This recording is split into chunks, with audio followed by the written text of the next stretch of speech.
Hey everyone, back again. Today I'm going to talk about Paul Virilio's short essay titled The Last Vehicle. Now before jumping into that, if you want to follow me anywhere than here, you can find me on Instagram at theory_and_philosophy. If you're new here, welcome. I'm David. I try to explain philosophical texts in a way that'll make them accessible to you. So if you're into that, like, share, comment, subscribe.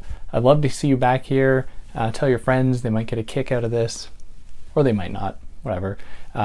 If you found this on YouTube, you'll be able to find it in podcast form where there shouldn't be any ads. If you found this in podcast form, you'll be able to find me on YouTube as well, where I sometimes accompany the audio with video, which you might be into, but you might not. If you want to help me out monetarily, you can do that via Patreon or PayPal, but obviously no pressure. And yeah, don't waste any more of your time with that stuff. Let's talk about Virilio, specifically The Last Vehicle. Now, I haven't done a whole lot of Virilio on this channel. I think I've only done one of his books titled Open Sky, I believe.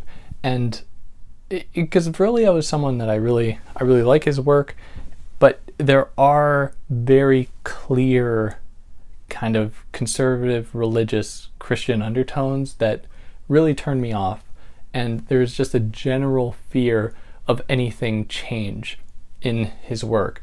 And this is a gross kind of broad generalization, and it's something that I want to put a little asterisk by and say that of course there's still a lot to be gleaned from it, but as I think will be clear in this text, among any other that I might do in the future, he very much wishes things could go back to the good old days, which is obviously very problematic. But let's just jump into The Last Vehicle. He starts out this essay by talking about a pool in Tokyo that is a small, it's probably like a 10 by 8 little body of water where swimmers go into, and there's like a jet stream pushing water in one direction so that swimmers can swim just in one spot and get their workout. So they don't need a whole expansive pool, they only need one spot to work out in. Now the same can be said of like a treadmill or an elliptical or anything like that, where you are moving without actually physically moving. Your body thinks you're moving, but you aren't actually going anywhere physically, geographically. So he says that in this moment, inertia seems to replace movement through space, where you are moving without having to move. Now he uses this image of the pool to think about audio-visual communication, where, and many of us certainly lived this through COVID, we were relying more and more upon things like Zoom or Skype to communicate with one another, which allowed us to kind of move. It allowed us to transport ourselves somewhere else without actually physically having to move. Now, Virilio's big point is that it's kind of difficult to differentiate physically moving through the world and virtually moving through the world, where if we just reduce these experiences to however it might make us feel, then it's hard to differentiate the two.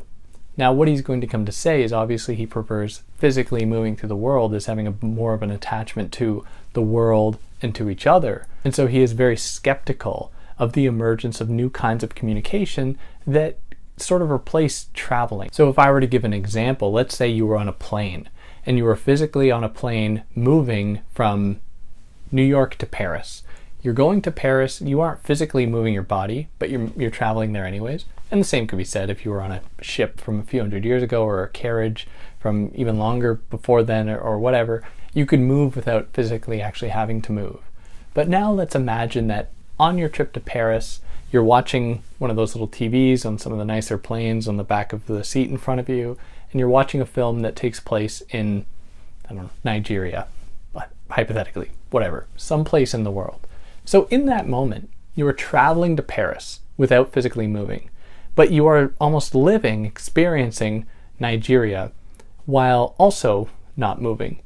And so suddenly you could travel anywhere in zero time. The world seems to just expand in front of you in this infinite possibility without taking up any time. You can go from any place to anywhere else instantaneously. Now he thinks about this in terms of a museum, where he says that one of the dynamics that are present, or is present, in a very big museum is that you get no time with any specific painting because you're like, or sculpture or whatever, because you just want to move around and experience everything while you can, because you have no time to look at everything if it's big enough. So you can't actually sit there and enjoy anything and really have an embodied feeling, embodied relationship with it, and you just see time ticking down and you got to go somewhere else. So the more space that is made accessible to you, the smaller or the shorter time gets, and the less amount of time you want to be spending on any one thing.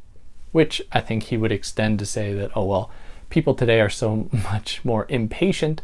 They always have to be doing things. It's the rat race, always having to run around, which there is some truth to. But anyway, so that's what he gives us so far. So he calls these new forms of travel just intermissions in our life, where they don't have any meaning in themselves. Where at another time, it wasn't the destination, it was the journey that was important.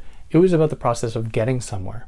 Now we've lost our attachment to that and instead have begun to just put our focus on the end goal, the end result. So we don't see value in other places where we historically saw value. We instead just attribute it to the immediate climax, the gratification of arriving at the end point. And so this went through successive phases, where I mentioned earlier there would be the carriage wagon, and then the boat, and then the plane, and so on and so forth, the home vehicle that go on, to the point that we arrive at the audiovisual form of communication that exerts or presents not kinetic energy. So kinetic energy is the energy that is produced through movement, physical movement, like car produces kinetic energy because it's moving through space. We instead have what he calls, and this is something he builds on in other texts, kinematic energy, which is a play on kinetic energy and cinematic energy that is produced through these virtual or simulated forms of travel. And with this correlative form of energy makes it difficult then to actually distinguish between actually physically moving through space that produces kinetic energy and moving through like virtual space that produces a kind of kinematic energy that is a correlative form of energy that helps, I guess, kind of proffer up this illusion of traveling in the world. Now, the fear that he has is that we will become more and more reliant on these technologies that allow this kind of travel. So we will become more and more sedentary physically as humans, being more relegated to our houses, which is going to result in the diminishment of the public sphere. It's going to result in the diminishment of human relations. It's probably, for him, he's concerned about the Catholic Church ending or whatever, where people are going to stop having the kind of fruitful connections that they would otherwise have when they had to actually move through the world. And he says, kind of tongue-in-cheek, like that in response to all this hyper movement through virtual space, we might erect immobility simulators that are meant to slow us down, just to give us the sense of having a mobile experience in space, not just in virtual space. And we could say that this is maybe one of the reasons with an obsession with like running, for example, or jogging, or people taking walks. Like we designate times, we designate spaces that are meant to be away from it all, when that only serves the function of maintaining the system of simulated travel, of maintaining the kind of hyperspeed form of travel that is expected of us in this day and age, where we always have to be accessible on our phones. We always have to respond to emails immediately or else people are going to get anxious, and so on and so forth. And I'm saying this as someone who enjoys running quite a bit. I think that this is, Paul Virilio would read that as being just one of the ways that we convince ourselves that we haven't moved totally beyond physical travel in space. And I know I covered Baudrillard's text last week, Why Theory, and I got this one from The Hatred of Capitalism volume as well, which if you haven't listened to that Baudrillard episode, I'll just say here that I think that it's a great text. The Hatred of Capitalism, you should definitely check it out, even though the title doesn't really match many of the essays in the collection, but in any case, that's what it is. But it's a great little volume. But this text is also found in another volume called Looking Back at the End of the World, which is a collection of essays by other people, including Baudrillard as well, and Virilio, including others, whom I can't remember. But it's a really fascinating little text with some very enigmatic essays that I definitely recommend to anyone.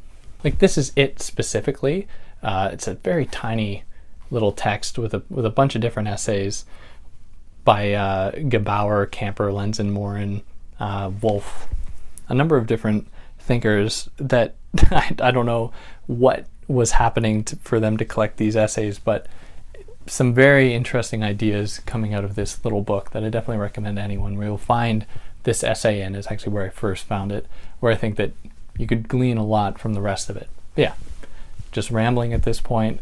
If you listen this far, if there's anything I excluded, I'd love to hear about it. Leave a comment. I don't have the time to respond to all of them, or leave a review. Leave 5 stars on a podcast platform if you have that opportunity. And yeah, catch you next time. Take care.